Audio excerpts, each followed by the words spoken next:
टूटी फूटी कश्ती है, कमजोर चलाने वाला है। टूटी फूटी कश्ती है, कमजोर चलाने वाला है। टूटी फूटी कश्ती है, कमजोर चलाने वाला है। सब्र करो, सब्र चंद दिनों की बात है। आज के इस फिरौन को फिर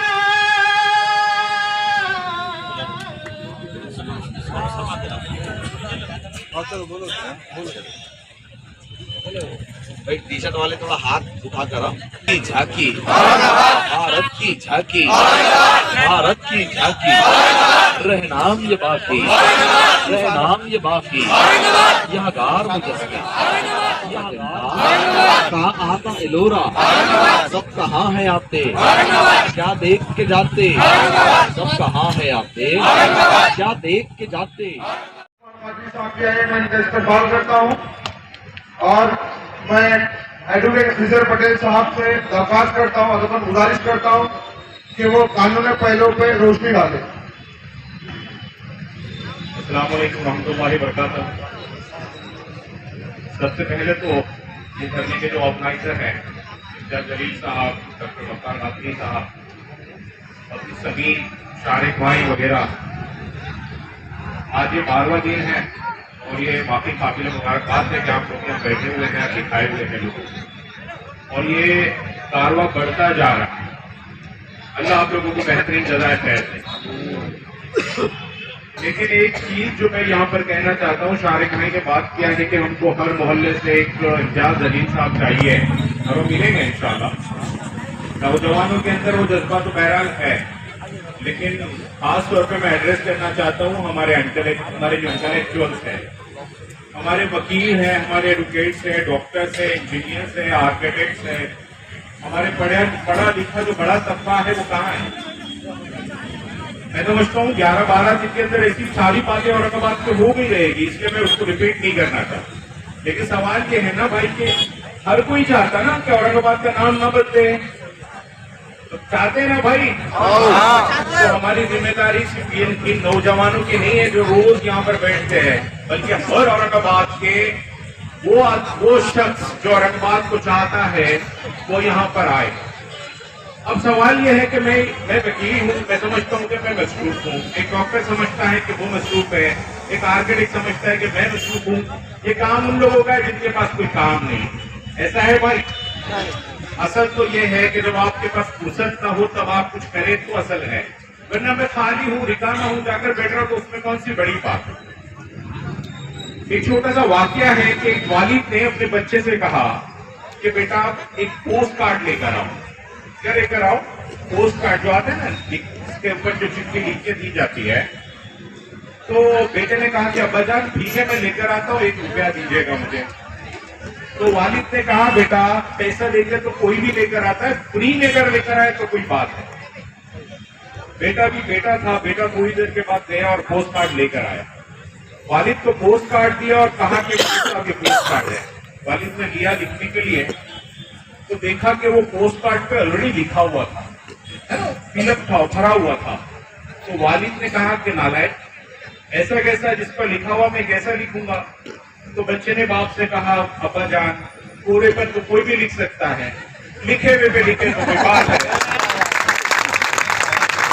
मैं मसरूफ हूँ, मैं वकील हूँ, मेरा ऑफिस है, मेरा दवाखाना है, मेरा हॉस्पिटल है, मेरा ऑफिस है, मेरे कारोबार है, ये जाय नहीं हो और औरंगाबाद का नाम औरंगाबाद ही रहे। मुमकिन नहीं है साहब, मुमकिन नहीं है। तो मैं खास करके मेरे यूट्यूब पर दोस्तों से बोलता हूँ कि ये बात पहुंचा है यार, जब तक हम लोग नहीं आएंगे सबकी मेहनत चाहिए। सिर्फ कुछ लोग दीवानावार या सुबह 10 बजे से रात के 3 बजे तक 4 बजे तक बैठते हैं ना, तो रिजल्ट नहीं आएंगे। तो जो भी लोग इस बात को सुन रहे हैं, मेरी उनसे गुजारिश है, खास करके हमारा इंटेलेक्चुअल तबका, उनसे गुजारिश है कि आप आइए, अपनी जिम्मेदारी समझिए, इसको किसी पार्टी का प्लेटफॉर्म मत समझिए। इम्तियाज भाई के आप जहानत तो अल्लाह ताला और बढ़ाए, उन्होंने इस प्लेटफॉर्म को कभी भी एमआईएम से कॉल नहीं किया, उन्होंने एक संघर्ष समिति बनाई। उनका डर यही था, लोग इसको गलत नहीं समझे कि ये ईमान का प्लेटफॉर्म है, हम क्यों जाए, इसलिए उन्होंने खास करके इसको संघर्ष समिति बनाया। इसलिए आप लोग जो मतलब ये बात सुन रहे हैं, उनसे गुजारिश है, यहाँ पर जो लोग हैं वो तो है, लेकिन जिन लोगों को मैं एड्रेस करना चाहता हूँ उनसे गुजारिश है कि भाई यहाँ पर आए। और दूसरी मेरी एक रिक्वेस्ट उन लोगों से है, डॉक्टर साहब हमारे पास एक 7,500 पेंशनर्स है, 7,500 लोग हैं जिनके अंदर काफी बड़े पोस्ट से वो लोग रिटायर्ड हैं। ठीक है, हम समझ सकते हैं कि जब आप गवर्नमेंट सर्वेंट हैं, गवर्नमेंट जॉब में हैं, तो ऐसे कामों के लिए हम आपको इनवाइट नहीं कर सकते। या अगर ऐसा आएंगे तो कहेंगे यार हमारी नौकरी का सवाल है, लेकिन आफ्टर रिटायरमेंट क्या है साहब, एक ऑब्जेक्शन फॉर्म जो हमारे बच्चे दर बदर हर मोहल्लों में बैठे हुए हैं, वो रिटायर्ड लोग क्यों नहीं आते, क्यों ज्वाइन नहीं करते, उनको करना चाहिए। तो मेरी उन लोगों से भी गुजारिश है कि लोग यहाँ पर आए। तो ये मेरी कुछ चंद गुजारिशात है। मैं स्पीच देना मेरा मकसद नहीं है, जैसे मैंने कहा कि कोई स्पीच है, कोई बात ऐसी बाकी 12 दिन में नहीं रही होगी जिसको हम रिपीट कर सकते हैं। कानूनी तौर पर अभी मामला अभी जो है हाईकोर्ट के अंदर 27 को है, 27 को उम्मीद करें कि इंशाल्लाह हियरिंग होगी, लेकिन चांसेस कम करते हैं क्योंकि कुछ और पिटिशन उसमें ज्वाइन हुई है, तो पिटिशन का जवाब वगैरह देने के लिए शायद वो मैटर बढ़े। लेकिन इन बिटवीन हमारे जो पिटिशनर्स हैं वो सुप्रीम कोर्ट पहुंचे हुए हैं, हमारी जो बड़े लोग हैं उसके अंदर उसका फॉलोअप दे रहे हैं, जिसके अंदर हमारी मतलब मैं नाम नहीं लेना चाहता हूँ कि नाम ना ले, ऐसी मतलब रिस्ट्रिक्शंस है, तो वो लोग अब कर रहे हैं, सुप्रीम कोर्ट में पहुंचे हैं, सुप्रीम कोर्ट के अंदर वो काम कर रहे हैं। तो इंशाअल्लाह अजीज, जैसा कि हमारे शारिक भाई ने कहा, सारे दोस्त कह रहे हैं कि औरंगाबाद था, है और इंशाअल्लाह रहेगा, उस पर हम जमकर बैठेंगे और कोशिश करते रहेंगे। अल्लाह ताला का ज़ाब्ता है कि अल्लाह ताला हर शर से खैर पैदा करते हैं। सीए एनआरसी लेकर आए हैं, हमारी औरतें जो है, हमारी माँ बहनें जो हमेशा मूवमेंट से दूर रहती है, उन्होंने हुकूमत को जो है घुटनों पर ला लिया। एक सीएम है हमारे देश का, एक स्टेट का एक सीएम है, मैं उसका नाम नहीं लूंगा, लेकिन आप उसके नाम तक पहुंच जाएं। जब हमारी माँ बहनें प्रोटेस्ट के लिए बैठी तो सीएम ने कहा कि कैसे मर्द हो तुम लोग, क्या कहा, कैसे मर्द हो तुम लोग, खुद रजाई में सो गए हैं और औरतों को सामने कर दिया। तो मैंने सोशल मीडिया पे अपना जवाब देते हुए सीएम साहब से कहा, साहब आपने शादी ही नहीं की, इसलिए आपको औरत का पावर क्या पता। तो हमारी माँ बहनें खास करके उनकी दादी वगैरह जो हमारी थी, उन लोगों ने उनको मतलब घुटनों पर लाया है। और यहाँ पर हमको लगता है कि कुछ चीजें हमारे खिलाफ जा रही है, लेकिन याद रखें आपका ये जमना बैठना ये हौसला हमेशा है। 38 साल लग गए हैं यहाँ तक का सफर करने के लिए, नाम बदलने के लिए कितने साल लगे हैं, क्या है हमारे पास बताइए, ताकत के नाम पर क्या है, पॉलिटिकल पावर के नाम पर क्या है, एडमिनिस्ट्रेशन के नाम पर क्या है, वकीलों के नाम पर क्या है, जुडिशरी के नाम पर क्या है, लेकिन 38 साल क्यों लग गए। दिल्ली से गली तक किसका पावर है 38 साल से, हमारा है, लेकिन एक नाम बदलने के लिए 38 साल लग गए हैं, उसकी वजह आप लोग हैं। ये डर है आप लोगों का कि आसान नहीं है। मौलाना अबुल कलाम आजाद नेहरू के पास पहुंचे आजादी के बाद, जिस वक्त प्रधानमंत्री थे, और कहा कि नेहरू जी ये जो बाबरी मस्जिद का मसला है ये बढ़ता जा रहा है, दिन पर दिन इसको जरा सॉर्ट आउट करें आप। तो नेहरू ने कहा, मौलाना आपको एक मस्जिद की फिक्र है। कितनी मस्जिद की? एक मस्जिद की फिक्र है, मेरे पास 3000 ऐसी मस्जिदों की लिस्ट है। कितनी? 3। अभी अमृत महोत्सव मना रहे 75 साल, कितने मस्जिदों को धक्का लगा भाई? एक मस्जिद, वो भी कितनी धांधली करके लिए है, समझ रहे ना, कितने पापड़ बेलने पड़े हैं। जो जजेस ने जजमेंट दिया है और राज्यसभा गया है, गवर्नर बना है, तो सारी धांधलियां करने के बाद एक मस्जिद को हमसे ले पाए। तो 3000 मस्जिदें अल्हम्दुलिल्लाह वैसी है। तो है क्या हमारे पास? हमारे पास ये है कि करने धरने वाली जात अल्लाह की है, और हम ईमान वाले लोग हैं, हम किसी के बाप से डरे हैं न डरेंगे। वसाइल का रोना मुसलमानों ने कभी नहीं रोया, अपनी ताकत पे अपने बलबूते पे जितना हो सकता था लड़ते रहे, और इंशाअल्लाह इस औरंगाबाद के मूवमेंट में भी लड़ते रहेंगे। आमतौर से होता यह है कि हमारे दरमियान एक जुलूस दे दिया जाता है, एक मेमोरेंडम दे दिया जाता है, और खुदा न खास्ता उस जुलूस में कुछ ऐसे लोग आ जाते हैं जो कभी पत्थर मार देते हैं, कभी कुछ कर देते हैं, तो बदनामी महफूजुर रहमान साहब और हमारे मशहूर और मारूफ वकील एडवोकेट अजहर पटेल साहब का लफ्जी इस्तेमाल करता हूँ कि इस मंडप में हार वगैरह का इस्तेमाल नहीं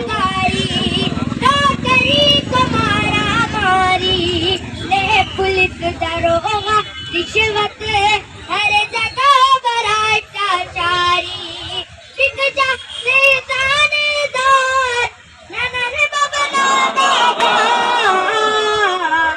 फिर आए तेरी सरकार ननर बाबा फिर आए तेरी सरकार ननर बाबा हर जान बहाकार ननर बाबा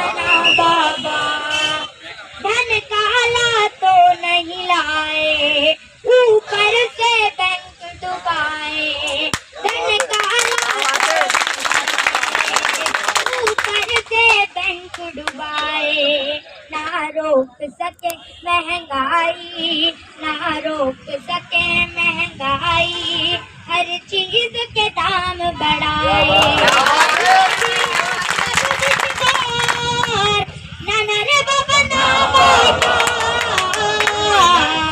फिर आए तेरी सरकार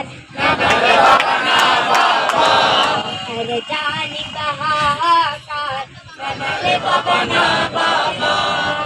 मेरी जमीन को छीन दबाए मेरी जमीन को छीन दबाए नेपाल भी आंख दिखाए मेरी जमीन को छीन दबाए नेपाल भी आंख दिखाए ये बीजेपी शिवसेना ये बीजेपी शिवसेना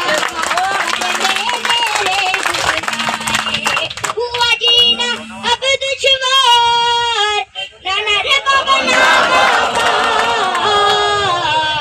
फिर आए तेरी सरकार ननर बाबा हर जान बहाकार ननर बाबा है सारा काम अधूरा एक वादा हुआ न पूरा है सारा काम अधूरा एक वादा हुआ न पूरा खुद खाते हो तुम मेवा और जनता चबाए चूरा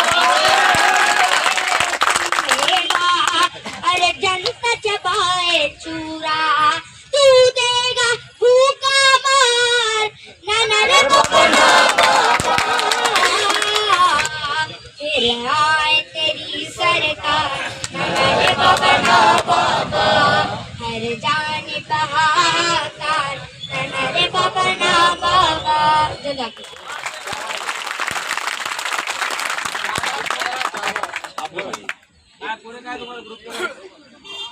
देखिए ये बच्चे का जो पढ़ाओ उतना याद रखना बहुत बड़ी बात है और उसके साथ साथ वो टोन मेंटेन करना ये बहुत बड़ी बात है। दलित साहब ने माना जिसकी शक्ल में जिसके नतीजे में आप देख रहे हैं कि पिछले 12 दिनों से हम यहाँ पर मुसलसल अपना एहतजाज दर्ज करवा रहे हैं। इस एहतजाज की सबसे खूबसूरत बात यह है कि इस एहतजाज को आज 12 दिन 24 घंटे ये एहतजाज चल रहा है। नौजवान भी यहाँ आते हैं, बुजुर्ग भी आते हैं, मेरी अपनी माएँ बहनें भी आती है, अपना वक्त लगाती है, यहाँ बैठते हैं, सुनते हैं और पुराने तरीके से एहतजाज करते हैं। आज इस एहतजाज ने ये साबित कर दिया कि औरंगाबाद के चाहने वाले एक पुरअमन औरंगाबाद चाहते हैं और अपने कायद की आवाज पर लब्बैक कहकर पुरअमन तरीके से अपना एहतजाज करना जानते हैं। मेरे नौजवानों और बुजुर्गों, तब्दीली नाम औरंगाबाद को आप सिर्फ एक शहर के नाम की तब्दीली को मत समझे। असल में इनका मकसद इस शहर की तब्दीली, नाम तब्दीली का नहीं है। इस बात को समझने की कोशिश करें कि इस मुल्क को एक मुखालिफत करने वाले हर दौर में गुजरे हैं। यही कुछ हाल मैं इस मौके से इस मंच से बीजेपी वालों से पूछना चाहूंगा कि आज इस मुल्क में नरेंद्र मोदी की हुकूमत है, तो नरेंद्र मोदी को मुसलमान दुश्मन बताया जाता है। नरेंद्र मोदी साहब की पॉलिसियों की मुखालिफत की जाती है। लेकिन वक्त बदलेगा, हालात बदलेंगे। आज से 400 साल बाद आज जो ये नरेंद्र मोदी ने शौचालय बनाए हैं, तो क्या 400 साल बाद उसको उखाड़ दिया जाएगा? बिल्कुल नहीं उखाड़ा जाएगा। इसलिए कि जब भी जिस दौर में जो राजा गुजरा है, चाहे वो मुसलमान गुजरा हो या हिंदू गुजरा हो, उसके चाहने वाले और उसके विरोधक उस दौर में रहे हैं। लेकिन जरूरत इस बात की है कि इतिहास को तारीख की तरह समझना चाहिए। हर दौर में अच्छा और बुरा वक्त गुजरता है। हर दौर में चाहने वाले और नफरत करने वाले रहते हैं। लेकिन इस मुल्क में मुसलमानों की तारीख से चाहने वालों की तादाद ज्यादा है, जो आज की हुकूमत जमात नहीं चाहती कि ये तारीख हमारी रोशन रहे। ये नहीं चाहती कि मेरे नौजवान हमारे आबा व अजदाद से कुछ सबक सीखे। ये चाहते हैं कि तुमको और हमको ज़हनी तौर पर गुलाम बना दिया जाए। ये चाहते हैं कि हम उनका लिबादा हो। ये चाहते हैं कि वो जो बोले हम वो खाए, वो जो बोली बोले वो जुबान हम बोले, वो जो पहने वो हम पहने। ये हरगिज़ नहीं होगा। इसलिए कि इस मुल्क का कानून डॉक्टर बाबा साहब भीमराव अम्बेडकर ने बनाया है और उस कानून में जितना दूसरी कौमों को मौके फराहम किए गए हैं, वही मौके वही सहूलियात इस मुल्क में मुसलमानों को भी दी गई है। इस शहर बदलने को आप एक छोटी सी हरकत ना समझे। यहाँ बहुत सारे नौजवान हैं, हो सकता है कि यहाँ से जब वो जाते होंगे अपने मोहल्लों में और दोस्त अहबाब में बैठते होंगे, तो हमारे पास आमतौर से यही होता आया है कि हमारे धरने से क्या होगा। मेरे नौजवानों, यही बीमारी हमारे अंदर पसेर दी गई है। यही ज़हनियत तुम्हारी और मेरी बना दी गई थी साल 2014 से पहले। साल 2014 से पहले पूछिए, जब तक मजलिस इत्तेहादुल मुस्लिमीन ने इस शहर में कदम नहीं रखा था, तब तक क्या कभी आप 12 दिन तक अपना हक मांगने के लिए कभी सड़कों पर उतरे थे? कभी आपने पुराने एहतजाज किया था? कभी आपकी क़यादत ने बसर इक़्तिदार पार्टियों की आंखों में आंखें डालकर बात की थी? उन्होंने आपको और मुझको इस कदर गुलाम बना दिया था कि आप अपना हक मांगने से डरते थे। लेकिन कुर्बान जाइए, अल्लाह रब्बुल इज्जत का एहसान है कि जिसने एक ऐसी लीडरशिप, एक ऐसी क़यादत को इस शहर में भेजा कि जिसने इन बसर इक़्तिदार पार्टियों की आंखों में आंखें डालकर अपना हक मांगने की और हक छीनने की बात खुद भी की और हमें भी सिखा रहा है कि मांगो, तुमको इस मुल्क में रहना है तो मांगो, बार बार मांगो, सड़कों पर उतर कर मांगो, धरने करके मांगो, आंदोलन करके मांगो और मांगते रहो। एक बात याद रखिए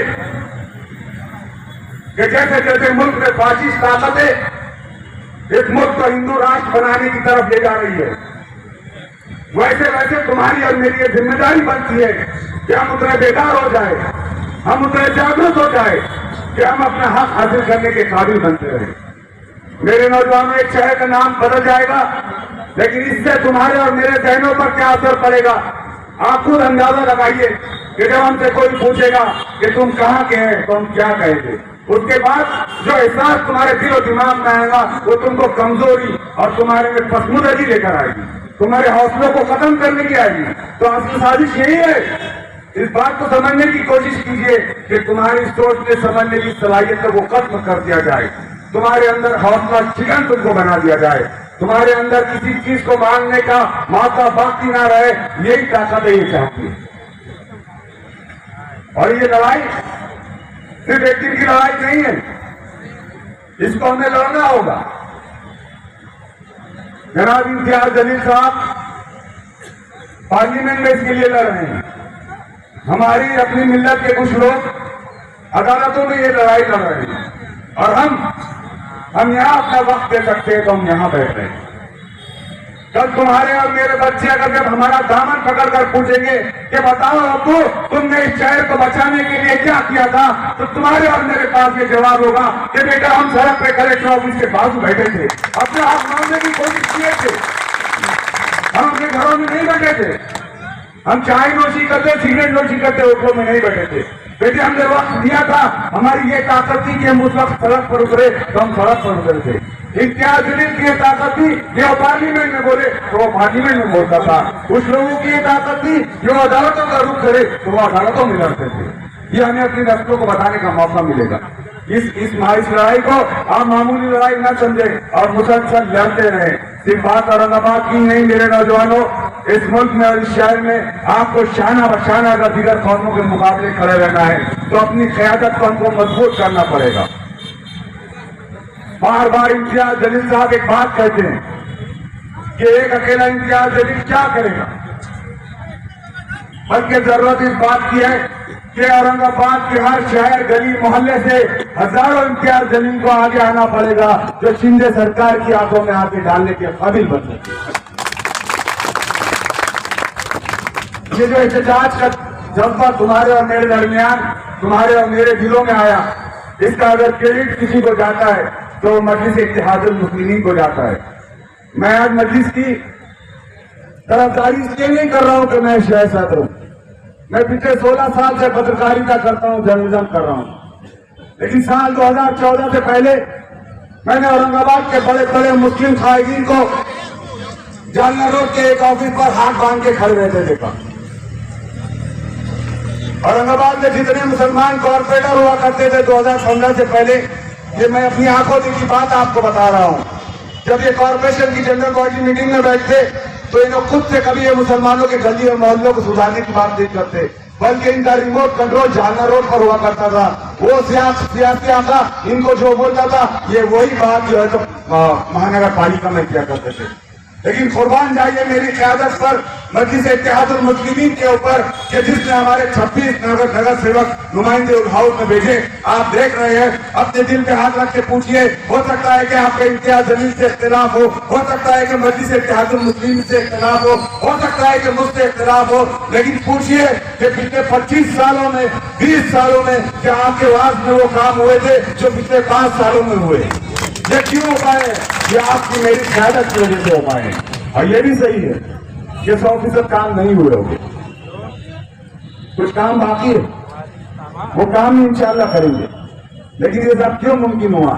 ये इसलिए मुमकिन हुआ मेरे नौजवानों कि हमने अपनी क़यादत पर यकीन करना सीखा।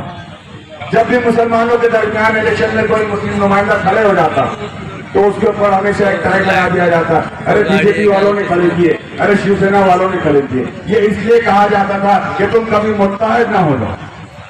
और तुमने देखा नतीजा कि जब तुम मुत्तहद हुए तो तुमने न सिर्फ मुंबई में अपना नुमाइंदा भेजा बल्कि दिल्ली में मेंबर ऑफ पार्लियामेंट शेर महाराज इम्तियाज जलील को भेज दिया। ये सिर्फ तुम्हारे इत्तेहाद का नतीजा है। जब हम इतनी बड़ी बड़ी कामयाबी हासिल कर सकते हैं तो मुझे अल्लाह रब्बुल इज्जत की जात से उम्मीद है कि वो इस लड़ाई में भी हमें इंशाअल्लाह कामयाबी देगा। जरूरत इस बात की है कि मुसलसल मुस्तकिल मिजाजी से मिल्लत क़यादत के ऊपर यकीन करते हुए हमें आगे बढ़ने की जरूरत है। जिसको जितना भी वक्त मिलता है वो यहाँ आकर बैठे। एक और लड़ाई सड़क से लेकर पार्लियामेंट से लेके उससे ज्यादा एक अहम लड़ाई है जो मुझे और आपको लड़ना है कि हमें अपने ऑब्जेक्शन फॉर्म दर्ज करवाना। जितनी ज्यादा तादाद में हमारे ऑब्जेक्शन फॉर्म दर्ज होंगे उतनी ही हमारी बात में वजन होगा, उतनी ही कल कोर्ट में हमारी बात वजन के साथ रखी जाएगी और उतनी ही ताकत के साथ इम्तियाज जलील पार्लियामेंट में गूंजेगा। लेकिन सिर्फ एक नारा, एक आंदोलन, एक धरना और यहाँ बैठने से मसला हल नहीं होगा। जितने नौजवानों ने फॉर्म नहीं भरा होगा खुदा के लिए वो फॉर्म भरे। फॉर्म आपको मुफ्त में मिल रहे हैं, आपको कुछ नहीं करना है, आपको सिर्फ एक आधार कार्ड का ज़ेरॉक्स लाना है, वो फॉर्म भरना है, उस पर आपका नाम, उस पर आपका पता और उस पर आपका फोन नंबर लिखना है और फॉर्म के पीछे आखिर में आपकी सिग्नेचर करना है और एक आधार कार्ड लगा कर दे देना है। आगे का काम हमारे पूरे वॉलंटियर्स कर रहे हैं, लेकिन आप फॉर्म खुद भी भरिए और खुद के घर वालों को भी भरवाइए। हमारे पास इस वक्त मरकज में जो मोदी सरकार बैठी है या मुंबई में जो बीजेपी की सरकार बैठी है, पूरी गंगा उल्टी बह रही है। ये इतनी बात करते हैं देशभक्ति की और देश से मोहब्बत की। देश का दस्तूर ये कहता है, देश का कानून ये कहता है कि अगर तुमको किसी चीज को बदलना है तो सबसे पहले वहां के लोगों का उसके ऊपर राय मंगवाई जाए। औरंगाबाद का नाम अगर बदलवाना होता तो यहाँ के लोगों की राय मंगवानी चाहिए थी। लेकिन ये आज ये समझ रहे हैं कि ये जो चाहे वो होगा। इन्होंने पहले ऑर्डर पास किया, उसके बाद ये ऑब्जेक्शन मंगवा रहे हैं। ये बिल्कुल उल्टा सिस्टम चल रहा है। ये जो मन में आया वो कर रहे हैं। तो ये क्या समझ रहे हैं कि इससे ये मुसलमानों को तबाह बर्बाद करेंगे? हम ये समझते हैं कि हमारा हामी और मददगार सिर्फ अल्लाह रब्बुल इज्जत है। तुम्हारे हाथ में कोई ताकत नहीं है, कोई ताकत नहीं है तुम्हारे हाथों में। तो बाद में ऑब्जेक्शन मंगवाए जा रहे हैं, पहले ऑर्डर निकाल दिया गया। अगर अल्लाह ने बहुत बेहतरीन जजों को अगर इंशाअल्लाह उस बेंच पर हमारा केस जाता है तो सबसे बुनियादी जो बात जजों को अगर समझ में आ जाए, अल्लाह उनको हिदायत दे कि ये सिस्टम ही उल्टा इन्होंने अप्लाई किया है।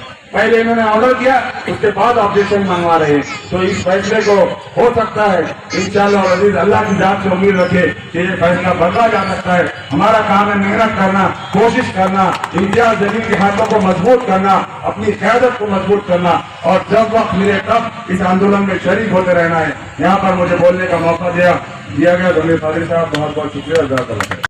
यहाँ मौजूद हर नौजवान से बुजुर्ग से गुजारिश करता हूँ कि आओ इस धरने के उन्वान पर एक ताकत बनो, सियासी ताकत बनकर अपने मतारेबात को हल करो।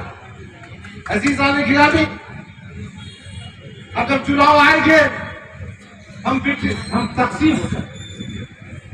क्या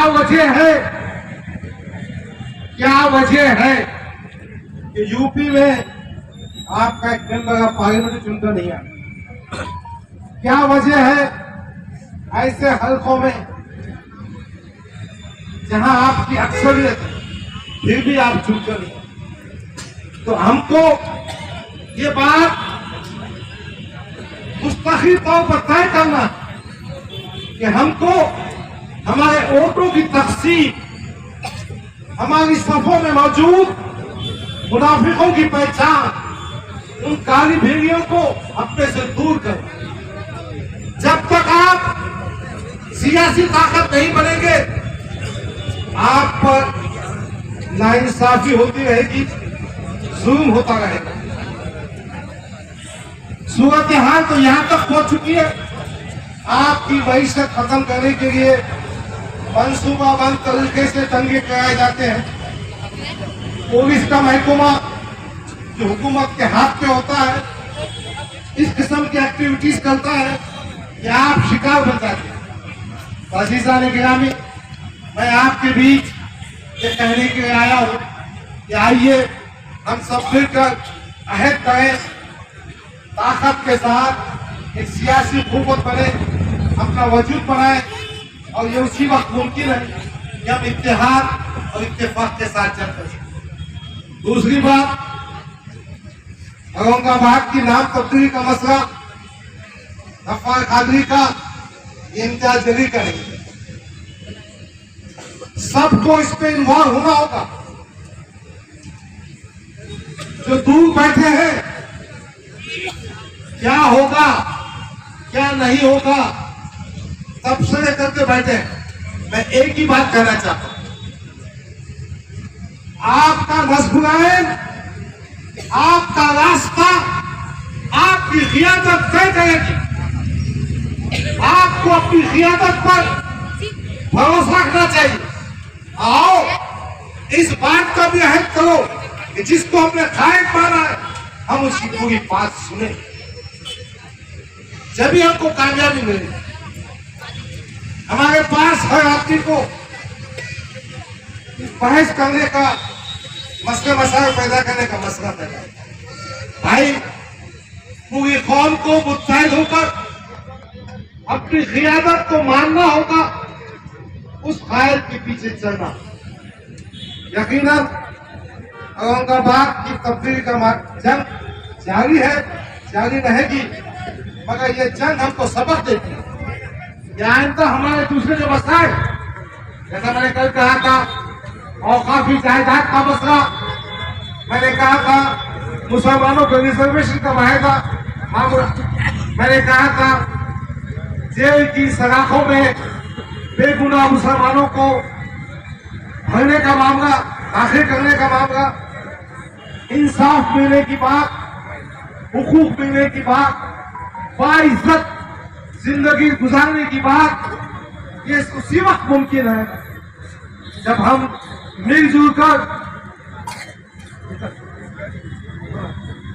कर एक ताकत के साथ हम काम करें। भाइयों मैं गुजारिश करना चाहता हूँ कि आओ इत्तेहाद की रस्ती को थामो। इत्तेहाद आपके अच्छे मुस्तकबिल की जमानत है। अगर इत्तेहाद नहीं होगा तो हम सब रिश्तों में मारे जाएंगे। जब फैसिज्म दुनिया में आया था तो फैसिज्म की थ्योरी क्या थी? उन्होंने पहले चर्च पे हमला किया, बाकी लोगों ने क्या समझा? चर्च मुतासिर हो जाएगा। फिर कामगार यूनियन पे हमला किया, वो मुतासिर हो जाएंगे। एक एक करके सबको खत्म किया।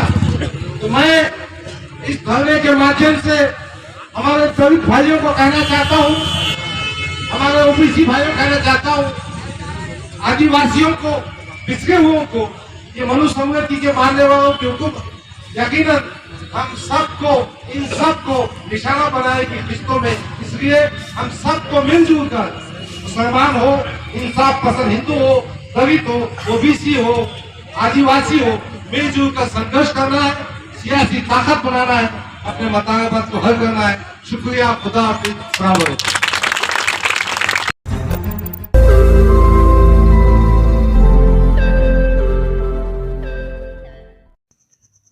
रोज नई खबरों को देखने के लिए हमारे औरंगाबाद समाचार चैनल को सब्सक्राइब कीजिए और नोटिफिकेशन पाने के लिए हमारे बेल आइकन को दबाइए ताकि हर खबर की नोटिफिकेशन आपको मिलती रहे।